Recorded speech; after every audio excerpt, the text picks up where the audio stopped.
ശരിക്കും ആരാണ് ഫിനാൻസ് എടുക്കേണ്ടത്? നമുക്ക് വാഹനം വാങ്ങാനോ അല്ലെങ്കിൽ ഒരു ബിസിനസ് ആർത്തോ നമ്മൾ ലോണിലേക്ക് പെട്ടെന്ന് ലോണിനെ അപ്ലൈ ചെയ്യും. ലോൺ അപ്ലൈ ചെയ്താൽ നിങ്ങൾ പ്രൂഫ് കറക്റ്റ് ആണെന്നുണ്ടെങ്കിൽ വിത്തിൻ ഹവേഴ്സിനൊക്കെ അല്ലെങ്കിൽ വിത്തിൻ ഡേയ്സിനൊക്കെ നിങ്ങൾക്ക് ലോൺ സാങ്ഷൻ ആവും.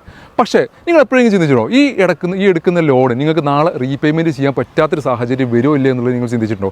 പലപ്പോഴും നമ്മളെ പല കസ്റ്റമേഴ്സും വിളിച്ച് ചോദിക്കുന്നതാണ്, എൻ്റെ ലോൺ എടുത്തു പക്ഷേ എനിക്കിപ്പോൾ ഇത് EMI അടക്കാൻ പറ്റുന്നില്ല, എൻ്റെ ഇൻകം സ്റ്റോപ്പായി പോയി, അപ്പോൾ എനിക്കത് EMI അടക്കാൻ പറ്റുന്നില്ല, നിങ്ങൾ ആ വാഹനം തിരിച്ചെടുക്കും, നിങ്ങൾ ലോൺ ക്ലോസ് ചെയ്യുന്നുള്ള ഒരുപാട് കോൾസ് നമുക്ക് നിരന്തരം വന്നുകൊണ്ടിരിക്കുന്നത്. അപ്പോൾ എൻ്റെ പ്രിയ സുഹൃത്തുക്കളോട്, പൊതുജനങ്ങളോട്, എൻ്റെ വീഡിയോ സ്ഥിരമായിട്ട് വാച്ച് ചെയ്യുന്നവരോട് എനിക്ക് പറയാനുള്ളത്, നിങ്ങളൊരു ലോൺ എടുക്കുമ്പോൾ 1 ലക്ഷം രൂപ ലോൺ എടുക്കുമ്പോൾ നിങ്ങളടുത്ത് 2 ലക്ഷം രൂപ ഇൻകം ഉണ്ടെങ്കിൽ മാത്രമേ നിങ്ങൾ 1 ലക്ഷം ലോൺ എടുക്കാവൂ.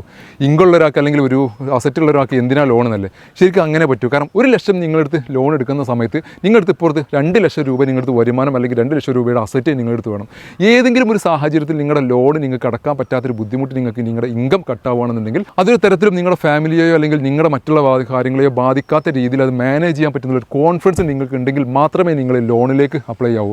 അത്തരക്കാർ മാത്രമേ ലോൺ എടുക്കാവൂ എൻ്റെ ഒരു കാഴ്ചപ്പാടുള്ളത്. അത്തരക്കാർക്ക് ഒരിക്കലും നാളെ എന്തെങ്കിലും ബുദ്ധിമുട്ട് വന്നു കഴിഞ്ഞാൽ നിങ്ങൾക്ക് നിങ്ങളുടെ വാഹനം വിൽക്കാനോ അല്ലെങ്കിൽ വീട് വിൽക്കാനോ അല്ലെങ്കിൽ മറ്റേ ബിസിനസ് പൊട്ടിക്കഴിഞ്ഞാൽ അതിൻ്റേതായ സൊല്യൂഷൻസ് കണ്ടെത്താനോ നിങ്ങൾക്ക് വളരെയധികം ഈസി ആയിട്ട് നിങ്ങൾക്ക് അത് ഹെൽപ്ഫുൾ ആവുന്ന ഒരു ചെറിയൊരു ഓർമ്മപ്പെടുത്തലോടുകൂടി താങ്ക് യു.